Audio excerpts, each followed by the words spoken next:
This is Out Loud Finally, a safe place to say the things you've been holding in.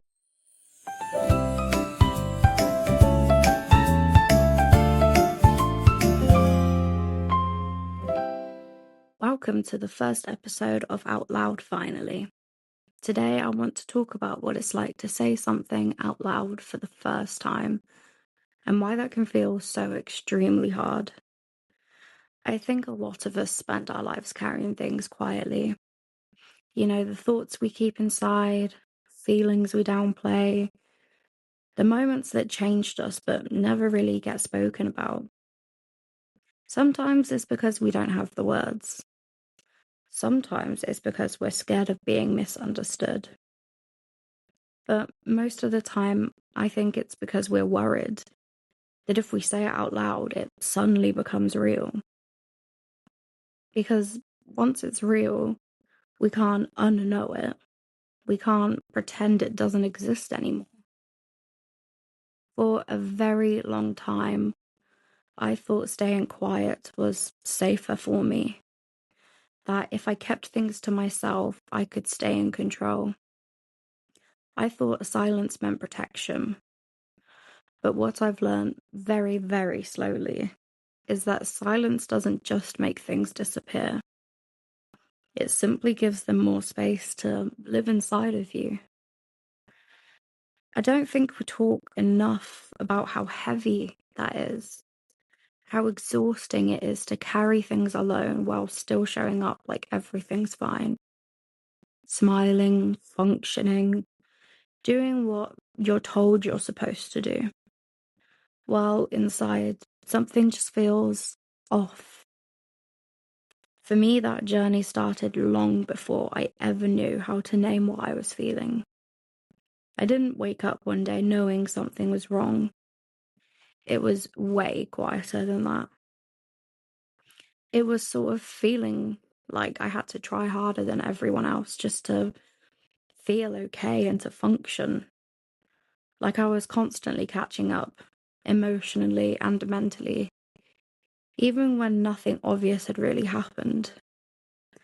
So I did the usual thing and I told myself it wasn't that bad, that other people had it way worse, that, I was just being dramatic or sensitive, lazy. So I simply kept going. I stayed quiet. I learned how to look fine on the outside, even though I felt anything other than fine on the inside. And I think we can all agree that we don't speak enough about how tiring and consuming that is. Not the kind of tired that sleep fixes, the kind that just lives in your chest, the kind that comes from constantly monitoring yourself, constantly asking, am I too much? Am I allowed to feel this? Shouldn't I be coping better by now? And there wasn't really one big moment where everything changed. It was a very slow realization that staying silent wasn't protecting me. It was just keeping me stuck. That pretending I was okay wasn't strength. It was pure survival. And I finally learned that admitting I wasn't okay didn't make me weak. It didn't make me less than. It just made me honest. And maybe that's where you are too. Carrying things quietly, convincing yourself that you should be coping better than you are. If that is you, I want you to hear this clearly. You are not broken. You are human. And struggling doesn't mean you're failing. It just means that something inside of you needs attention, not judgment. And I think that's why this space matters to me so much. Not because I have it all figured out, because believe me, I really don't. But because I know how lonely it feels to think you're the only one feeling this way.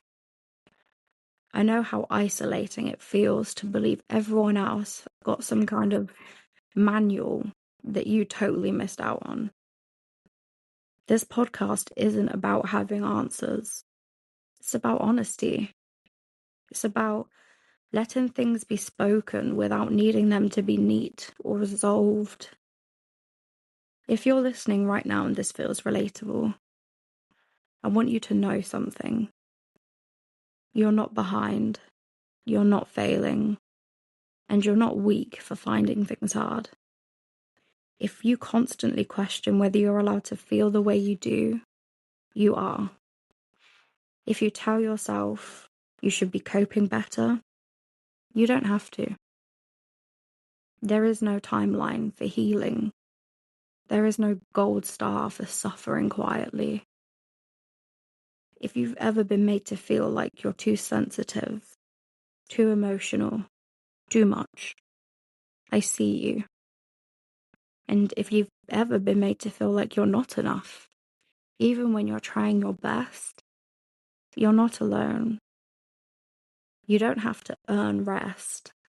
You don't have to justify your feelings. You're allowed to take up space exactly as you are. And always remember, other people's versions of you are not what defines your worth. You get to do that. I do want to be really clear about something though. Saying things out loud doesn't suddenly fix the thoughts and feelings. It doesn't make them disappear. And it definitely doesn't mean everything gets sorted overnight. What it does do though is it changes your relationship with them. When something only lives in your head, it can feel endless, like it has no edges, like it's a part of you rather than something you're experiencing. Saying it out loud sort of gives it shape. It puts a beginning and an end around it. And once something has shape, it becomes easier to sit with, easier to understand, easier to survive. And sometimes saying it out loud isn't about telling somebody else. It's about admitting it to yourself. But that can be just as scary because it means you stop gaslighting yourself. You stop minimizing it. You stop telling yourself it doesn't count because it does. And I think that's often the hardest part. There's also no right way to say something out loud. You know, you don't have to say it calmly, neatly. You don't have to say it perfectly. You can say it as messily, as quietly as you want. You can say it in pieces. The only thing that matters is that you let it exist outside of your head, even briefly.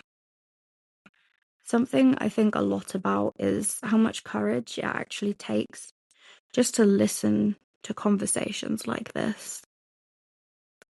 Because listening means there's a part of you that's open.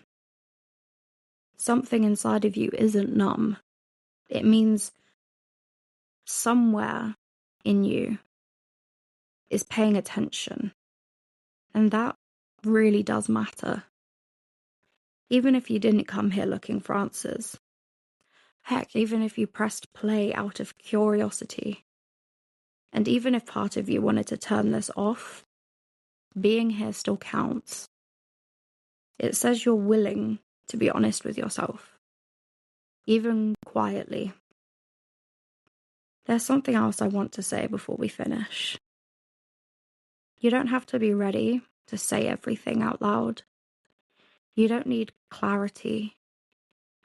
You don't need confidence. You don't need to know what comes next. Sometimes the bravest thing isn't saying the whole story. It's just admitting that there is one. And if all you can do right now is listen, please know that that still counts. Listening is still a step. Noticing is still a step. Even thinking, hey, this feels a bit familiar. Guess what? That's still a step. You don't owe anyone progress. You don't owe anyone healing on a timeline. You're allowed to move at your pace. It's your nervous system that you have to protect, nobody else's.